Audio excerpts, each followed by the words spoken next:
반갑습니다. 옆에 분과 인사하겠습니다. 당신을 뵈니 하나님 뵙는 것 같습니다. 인사하겠습니다. 당신을 뵈니 예수님 뵙는 것 같습니다. 당신을 뵈니 천사를 만나는 것 같습니다. 인사하겠습니다. 네, 반갑습니다. 오늘은 사도행전 시리즈 14번째 시간 자유로 사는 성숙함이라는 제목으로 은혜 나누도록 하겠습니다. 여러분 지난밤 잘 주무셨습니까? 네, 한번 쫙 보겠습니다. 예, 잘못 주무신 분 한두 명 계시고 대부분 잘 주무신 것 같습니다. 여러분, 하나님은 오늘 이 자리에 나와 하나님께 예배드리는 우리를 기뻐하십니다. 아멘. 특히 하나님 앞에 자원하는 심령으로 나와 있다는 것에 우리 하나님은 더 기뻐하실 줄로 믿습니다. 여러분 혹시 억지로 끌려 나오신 분 없으시죠? 있으신가 봐요. 없으시죠? 아멘. 그렇기 때문에 우리 하나님께서는 너무나 기뻐하시고 계시다는 겁니다. 우리의 자발적인 이 신앙과 헌신, 우리 하나님이 기뻐하시는 것입니다. 이렇게 하나님과 우리의 관계처럼 모든 관계는 자유하고 자발적인 관계일 때 진정으로 행복한 관계라고 말할 수가 있습니다. 우리의 구원은 하나님의 주권에 의해 이루어집니다. 성령은 우리의 죄성을 밝히 보이시고 또 죄의 비참을 알려주시고 구원의 귀중함을 깨닫게 하시며 우리에게 믿음을 알게 해주십니다. 그 구원의 은혜를 믿음으로 화답하는 것은 바로 우리의 자원하는 심령, 자유, 의지인 줄로 믿으시기 바랍니다. 그 어떤 억압이나 압력이나 그 어떤 사람을 막는 어떤 강압적인 힘이 없이 자발적으로 터져나오는 찬양과 사랑 고백이 하나님께 드려지는 가장 아름다운 예배요 신앙 고백이 될 줄로 믿습니다. 이 모든 종교에는요 의무가 수반됩니다. 해야 되는 일들이 있다라는 거예요. 하지만 기독교는 종교가 아니라고 말을 합니다. 기독교는 사랑이다 라고 말합니다. 사랑에는 의무가 될 수가 없고 그야말로 순수한 자발적인 감정만이 있고 자발적인 헌신과 희생이 있는 것이 사랑이라고 말하기 때문에 기독교를 종교라 하지 않고 사랑이라 부르는 것입니다. 저희는 지난 시간 사울의 회심의 이야기를 우리는 살펴보았습니다. 사울은 진정한 사랑의 기술, 즉 사랑의 방법을 깨달았습니다. 그것은 강압적이고 폭력적인 것이 아닌 조용히 다가와 부드럽게 나의 이름을 부르시는 주님의 그 음성, 그것이라는 것을 사울은 깨닫게 된 것입니다. 폭력으로 권력으로 절대 얻을 수 없는 인간의 마음을 단번에 사로잡는 것은 우리 주님의 강력한 사랑의 힘이었다는 것을 우리는 배웠습니다. 오늘 본문은 사울이 바울이 돼가는 첫 걸음을 보여주고 있습니다. 그가 하나님의 사람으로 성숙되어가는 과정 속에 그 영혼이 얼마나 깊은 자유를 누렸는지 여러분 집중해서 들어보시기 바랍니다. 오늘 나는 예수를 믿음에 있어 아무 곳에도 얽매이지 않고 얼마나 자유롭게 그분을 섬기고 사랑하고 있는지 깊이 묵상하시는 복된 시간 되시기를 주님의 이름으로 축원합니다. 아멘. 오늘은 세 가지 주제로 나누도록 하겠습니다. 첫째로 시간의 자유, 두 번째 방향의 자유, 그리고 마지막으로 하나님의 주권의 자유라는 제목으로 은혜 나누도록 하겠습니다. 첫째로 시간의 자유입니다. 우리가 성숙하는 데는 시간의 자유가 또 성숙하면 얻어지게 된다는 거예요. 여러분 음악을 이제 악보대로 연주하는 것은 기본 중에 기본입니다. 그리고 그 표현을 얼마나 디테일 있게 하느냐에 따라서 그 음악이 정말 예술의 경지로 가는가 안 가는가가 결정이 납니다. 기술적으로 뛰어난 연주자도 결국은 지휘자의 지도를 받게 되는 이유가 여기에 있습니다. 지휘자는요 음정과 박자뿐만 아니라 강약과 느리고 빠르기를 조절하여서 그 곡의 감정을 최대한 살려내는 중요한 역할을 하는 사람입니다. 그래서 지휘자에 따라서 그 곡의 해석이 달라지기도 합니다. 여러분 운동도 마찬가지입니다. 드리블을 할 때 무조건 빨리만 달린다고 해서 그 수비수를 제낄 수가 있는 것이 아닙니다. 감속과 가속을 적절히 섞어가면서 드리블을 해야지만이 수비수를 제끼고 목표한 골을 넣을 수가 있는 것입니다. 테니스와 배구도 마찬가지입니다. 항상 세게만 칠 수가 없습니다. 배구도 강타와 연타를 섞어서 해야 되는 것이고 테니스도 세게 칠 때가 있으면 발리를 칠 때가 있는 것입니다. 이것들이 잘 섞여 있을 때 그것을 너무나 훌륭한 경기로 만들었을 때 그것을 와 예술과 같은 경기였다라고 표현을 하는 것입니다. 결국 우리에게 주어지는 시간은 24시간 365일로 똑같이 공평하게 주어지지만 그 시간을 누군가는 빠르게만 보내는 사람이 있는가 하면 누군가는 빠르게 느리게를 적절히 섞어서 아주 자유롭게 사용하는 사람이 있더라 하는 것입니다. 반대로 나에게 이런 자유가 없이 끌려다니며 환경과 조건에 따라 휩쓸린다면 순간순간이 정신없을 것이기 때문입니다. 시간을 자유롭게 쓴다는 것, 그것은 주어진 환경이 다 같더라도 쓰는 그 방법에 따라서 다르다는 것을 말해줍니다. 회심의 만남이 있기 전에 사울은 그야말로 자진몰이 장단으로 몰아치는 것 같은 삶을 살았습니다. 연속되는 포르테시모의 강도로 계속 강강으로 살았던 인생이 바로 사울의 삶입니다. 사울은 맹수와 같았습니다. 사울은 경주마와 같았습니다. 사울은 한순간도 헤엄치지 않고는 숨을 쉴 수 없는 그런 참치와 같이 계속해서 헤엄을 쳐야 했습니다. 그때 다메섹 도상에서 부드럽고 잔잔한 주님의 음성을 듣고 그의 인생은 잠시 멈추게 됩니다. 9장 9절에 사흘 동안 보지 못하고 먹지도 마시지도 아니하니라. 그 시간 동안 세상은 멈춘 것 같았습니다. 그렇게 바쁘게 살고 몰아치던 그 삶이 이제는 갑자기 멈추게 된 것입니다. 보이는 것도 없고 이제는 내 안으로만 내가 볼 수가 있게 된 것입니다. 주께서 주시는 환상만을 보며 아주 특별한 영적 시간을 보내게 됩니다. 주님께서 그의 눈을 막고 세상과 단절시키시고 보여준 환상 속의 세계는 어떤 세계였을까요? 그 세계는 바로 주님 말씀대로 척척 이루어지는 세계였습니다. 아나니아라는 사람이 올 것이라 하면 그 사람이 왔었고, 그리고 그가 안수하면 눈을 뜰 것이라 하시니 그렇게 됐습니다. 시간이 멈춘 그곳에서 경험한 사울의 그 경험은 그의 삶을 송두리째 바꿔놨습니다. 아, 내가 살아야 될 인생은 바로 이런 세계구나. 하나님의 말씀이 척척 이루어지는 그 세계에 내가 살아야 되는 것이구나 라고 이 사울은 깨닫게 된 것입니다. 19절에 음식을 먹음에 강건하여 지니라. 그를 진정으로 강하게 한 것은 사흘간의 경험의 주님의 세계였습니다. 그 육신을 강건하게 한 것은 음식이었지만 그의 영혼을 강건하게 한 것은 주님의 세계에 대한 경험이었습니다. 시간을 멈출 줄 아는 그 자유를 소유하게 된 것입니다.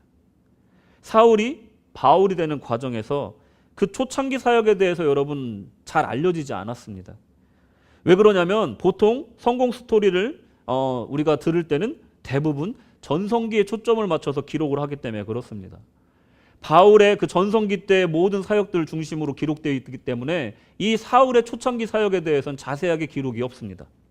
오늘 본문이 바로 그런 사울의 초창기 사역에 대한 유일한 기록 중에 하나입니다. 결론부터 말씀드리자면 사울의 초창기 사역은 그야말로 혼란기였습니다.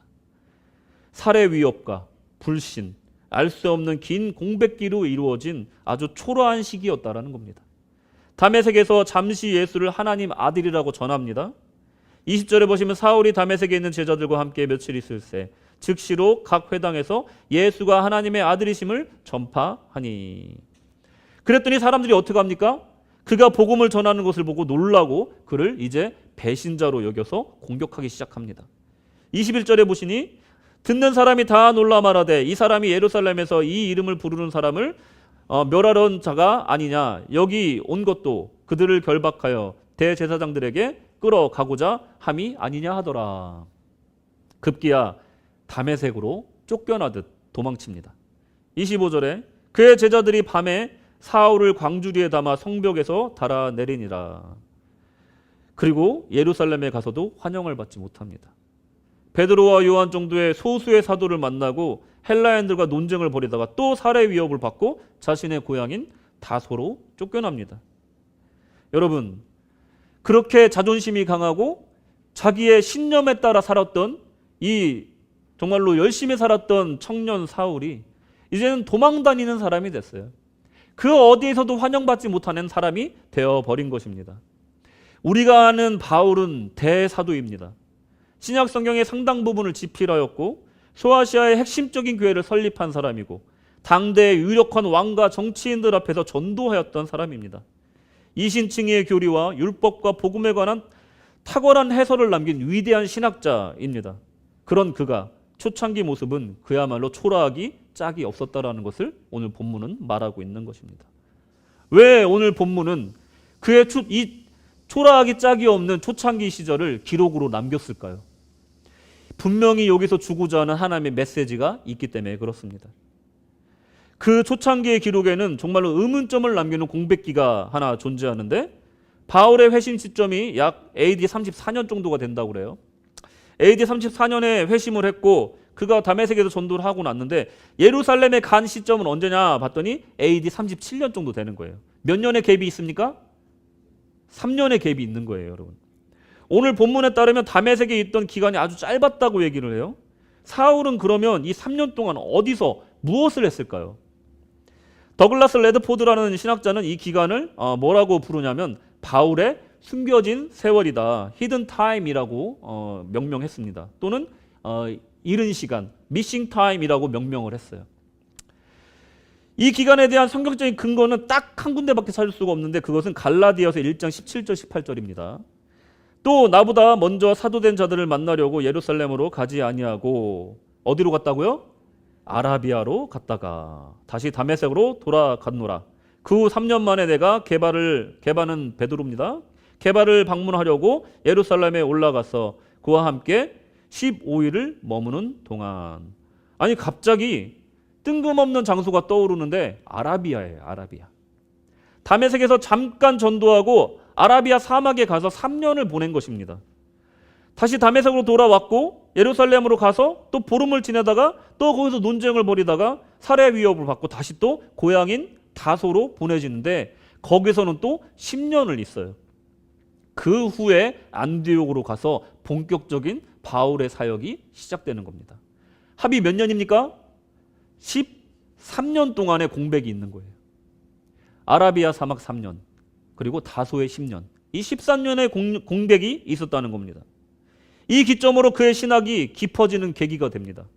이 13년의 시간이 이 바울의 사역에 힌지 역할을 해요. 그러니까 전환점의 역할을 한다는 거예요. 이 기점으로 그의 신학이 깊어졌고 선교 사역에 대한 체계적인 계획이 섰고 더 활발해졌으며, 그의 논쟁은 훨씬 강력한 교리적, 성경적 근거를 갖게 된다고 얘기를 합니다. 사울은 사흘간의 환상 체험을 통해서 복음 전도자로 거듭납니다. 그리고 13년의 그 사막과 다소의 시간을 통해서 성숙한 것입니다. 신학자들은 사울의 13년 동안 수도사처럼 기도와 묵상만 한 것이 아니라고 말을 합니다. 회심한 그 즉시 복음을 전했던 이 사울의 성향은 13년 동안도 가만히 있지는 않았을 거라는 추측을 하는 거죠. 그의 추진력과 열심, 이것을 볼 때 그 공백 기간은 공백으로 남기지 않았고 오히려 복음을 전하고 삶을 살며 성숙기를 가졌을 것이라 추측하는 것입니다. 여러분, 인생은요, 열정기, 그리고 또 성공기, 그리고 실패기로 나뉜다고 얘기를 합니다. 어떤 사람은 열정기, 권태기, 성숙기로 나눈다라고도 얘기를 합니다. 사울은 열정기를 지나 일종의 실패를 맛보았고 그저 주저앉아 있었던 것이 아니라 성숙기를 보내고 있었던 것입니다. 13년은 짧은 시간이 아니죠. 그러나 사울은 충분한 시간을 가졌습니다. 그럴 가치가 있는 시간이라고 그는 믿었습니다. 여러분, 모세는 왕자의 신분을 내려놓고 40년 동안 과묵한 양치기로 살았습니다.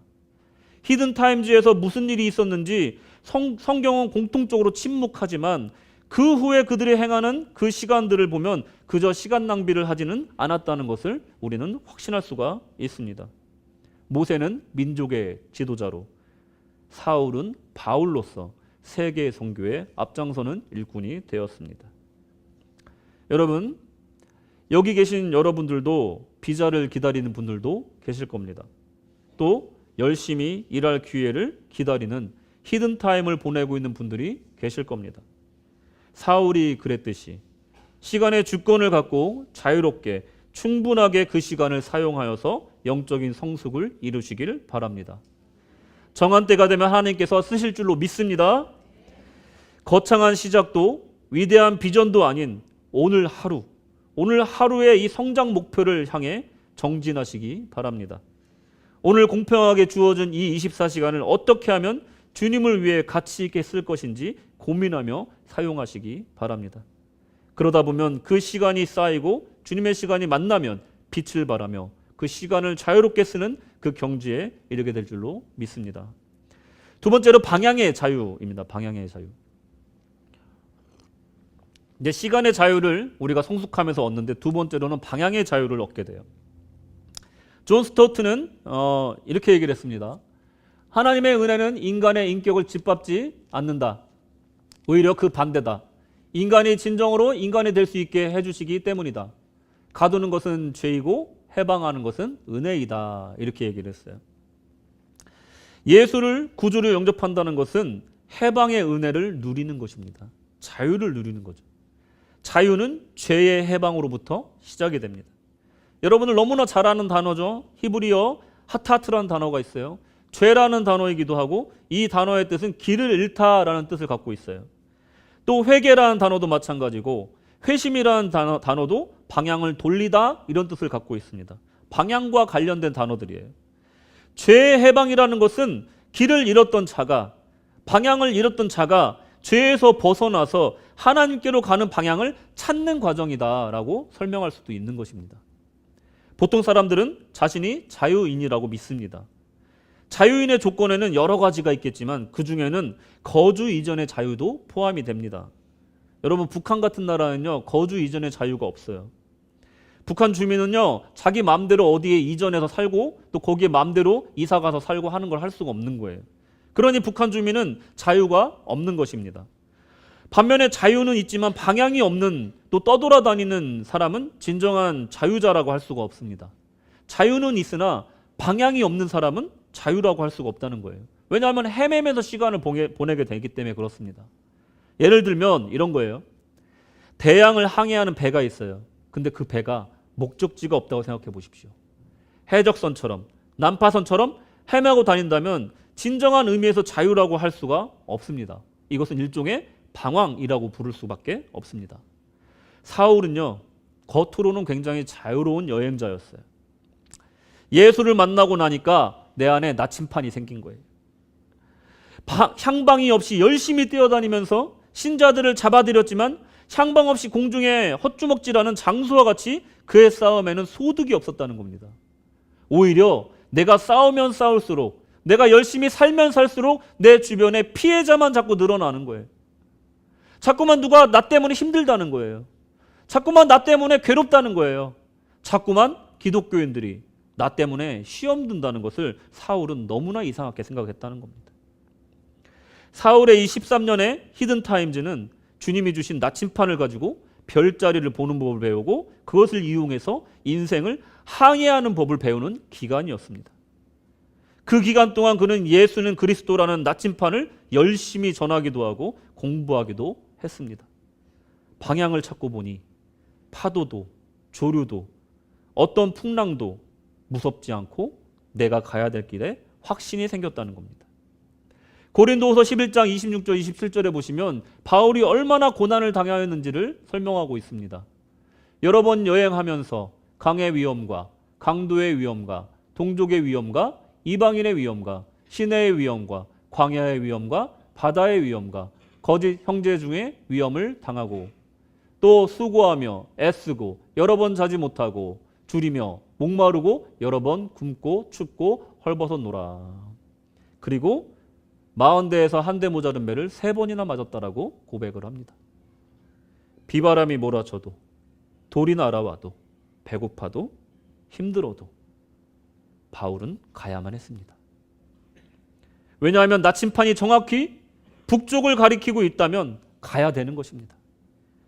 예수가 그리스도라고 가리키고 있다면 돌이 날아와도 가야 되는 것이었습니다. 나 자신을 속이고 남쪽으로 갈 수는 없었던 겁니다. 모르면 몰랐지 알았다면 그 길로 갈 수밖에 없었던 것이 바로 바울의 인생이었습니다. 사울이 비난과 살해 위협 중에도 굽히지 않고 힘을 더해 얻어 예수가 그리스도라 증언하던 그 이유가 22절에 있는 나와 있는 이 말씀처럼 그 이유가 바로 여기에 있다라는 겁니다. 모르면 몰랐지 알았으니 가야 된다라는 거예요. 우리에게 익숙한 이 예수가 하나님의 아들이라는 고백이 우리는 너무 많이 들었기 때문에 익숙한 복음이지만 신학자들은 다 말합니다. 이 문구가 사도행전에서 다른 어디에서도 찾아볼 수 없는 바울만의 아주 특별한 신앙 고백이라고 성경학자들은 말을 합니다. 신자를 강하게 만들고 새 힘을 주고 불신과 저항 속에서도 계속 십자가를 향하여 걸어가게 하는 힘은 바로 이 복음에 대한 확신, 내 안에 있는 그 나침판, 그것이 가르치는 방향이 예수라면 우리는 가야만 한다라는 것을 바울은 깨닫게 된 겁니다. 세상과 제약의 영향을 벗어나 자유롭게 하나님을 향할 수 있는 이 자유로운 항해자가 되는 것이 바로 이 바울의 목적지였고 그의 자유로운 방향의 자유였습니다. 여러분의 삶 속에 나침판이 어디 있습니까? 여러분의 나침판은 지금 어디를 가리키고 있습니까? 그것을 생각해 보시기 바랍니다. 자, 마지막으로 하나님의 주권이 주시는 자유가 있습니다. 시간의 자유, 그리고 방향의 자유, 그리고 하나님이 주권이 주는 자유가 있어요. 이 세 가지 자유가 성숙하면 나타나는데 사도행전을 저술하는 방식을 여러분 눈치 빠르신 분들은 깨달으셨겠지만 교회가 일하는 방식에 대해서 아주 훌륭하게 묘사하고 있습니다. 그것은 교회의 구성원들이 연합하고 동역하는 모습을 제대로 보여주고 있다는 거예요. 예를 들면 빌립이 사마리아 선교를 떠났을 때 빌립 혼자서 모든 영광을 갖지 않게끔 베드로와 요한을 초청하여서 안수하게 하고 성령을 내림으로써 그 사역을 더 빛나게 합니다. 그리고 사울의 회심을 할 때도 마찬가지로 주님과 만남과 함께 거기에 스데반, 아나니아, 그리고 바나바, 베드로를 모두 함께 합력하게 하셔서 이 대사도 한 사람을 만들어내는 것이에요.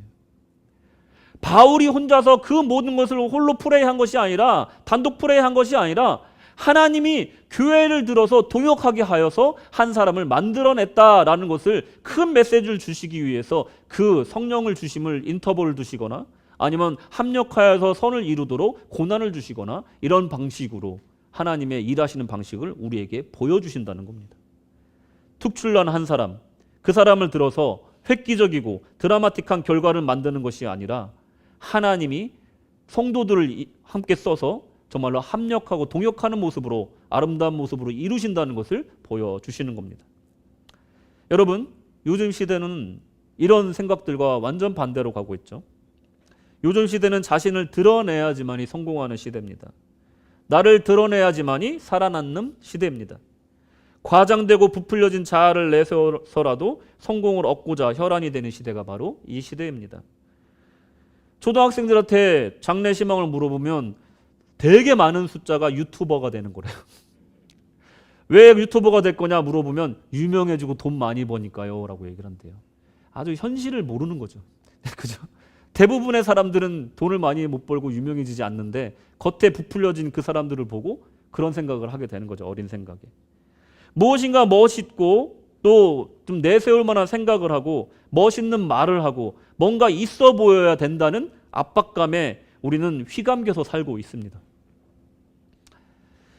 마티아스 레켄이라는 분이 이런 얘기를 했어요. 자신의 생각이 분명하고 내면의 힘을 믿는 사람들은 자신의 명함을 금박으로 치장하려는 생각 따위를 하지 않는다.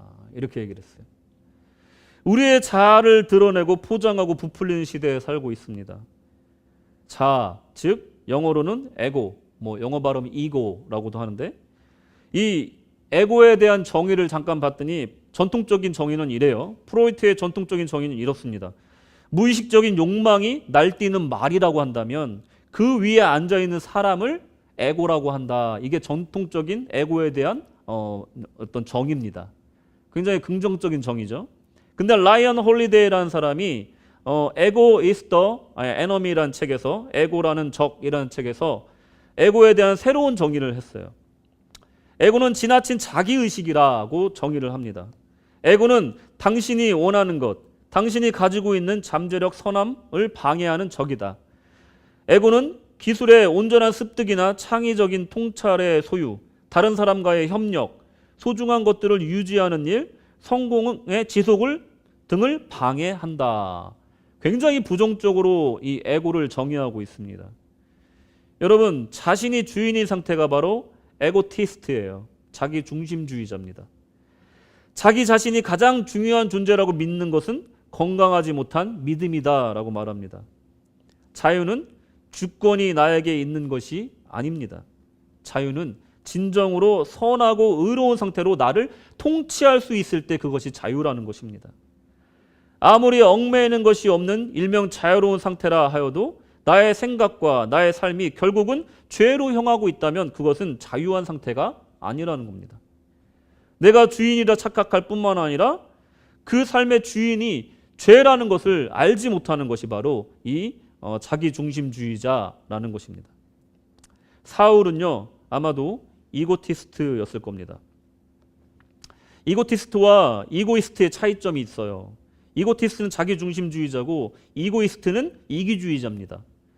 엄연히 다른 개념이죠.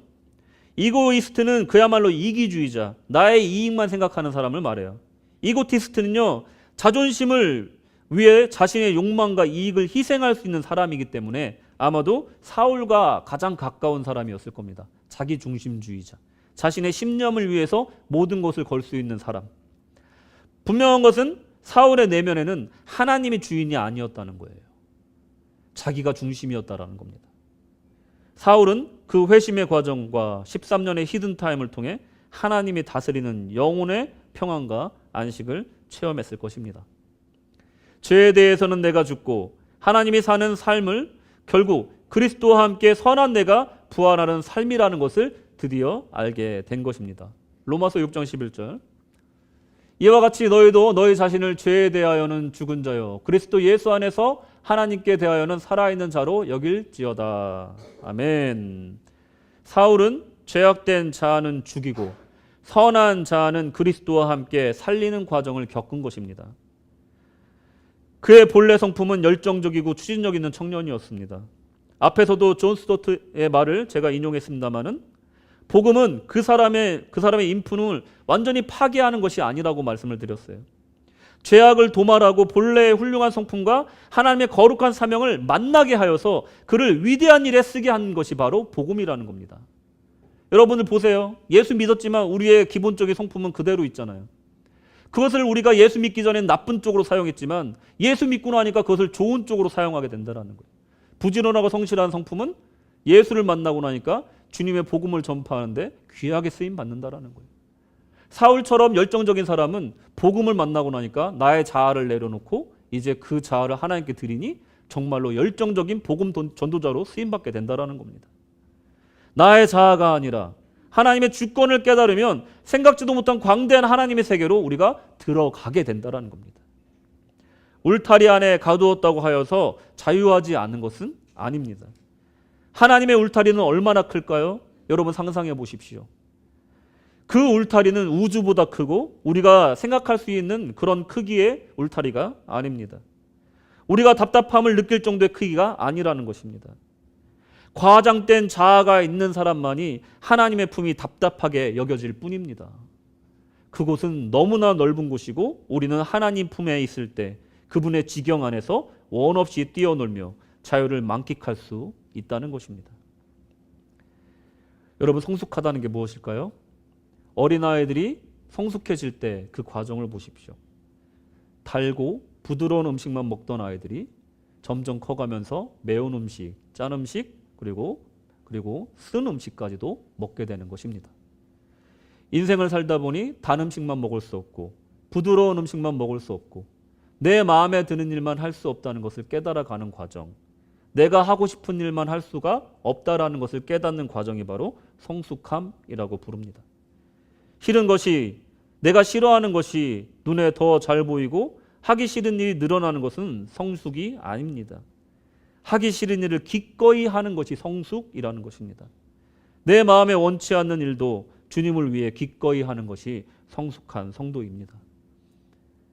성숙하면 나보다 남을 위해, 나보다 교회를 위해 기꺼이 동참하고 협력하게 된다는 것입니다. 하나님 안에 있을 때 우리는 열망하지만 겸손할 수 있습니다. 성공해도 자비로울 수 있습니다. 위대하지만 겸손할 수 있습니다. 이것이 바로 성숙의 모습입니다. 여러분 오늘 이 설교는요, 여러분들에게 뭔가 원대한 비전과 꿈을 꾸라고 말씀드리는 것이 아닙니다. 여러분은 이미 가장 귀한 구원을 소유하신 분들입니다. 할렐루야. 그 받은 구원을 통해 누려야 할 이 자유를 누리시기를 권면하는 설교입니다. 뭘 더 열심히 하라는 말씀이 아니에요. 나에게 주어진 24시간을 자유롭게 지휘하고 있는가 살펴보시라는 겁니다. 내가 원하는 방향이 진정 하나님이 원하는 방향과 일치하는가 돌아보시라는 겁니다. 나의 자아에 눌려 살고 있지는 않은지, 드넓은 하나님 품속에서 정말로 자유를 만끽하면서 살고 있는가, 이것을 점검하셔야 된다는 거예요. 누군가 시켜서 하는 신앙생활이 아니라 자유와 자원함으로 하나님 나라를 위해 헌신하시는 성숙한 성도가 되시기를 주님의 이름으로 축원합니다. 아멘. 잠시 기도하겠습니다. 할렐루야. 사랑의 하나님, 우리를 사랑하시어 우리를 죄에서 해방하시고 주님 품 안에서 마음껏 뛰놀게 우리에게 자유를 허락하여 주시니 감사합니다. 우리가 혹시라도 그 자유를 누리지 못하고 있다면 하나님, 죄에서 해방시켜 주시어 주님 안에 자유를 누리는 귀한 백성 되게 하여 주시옵소서. 내 자아를 누르고 주님의 뜻대로 살아갈 때 오히려 우리가 더 자유하다는 것을 깨닫게 하여 주시옵소서. 하나님, 이제는 내가 싫어하는 것을, 내가 죽어도 하지 못하는 것들을 이제 기꺼이 함으로써 하나님께 영광을 돌리는, 그래야 해서 진정한 자유를 누릴 수 있는 성숙한 성도로 주께서 성장시키시고 인도하여 주시옵소서. 주께서 함께 하시길 간절히 소망하오며 예수님의 이름으로 기도드렸습니다. 아멘.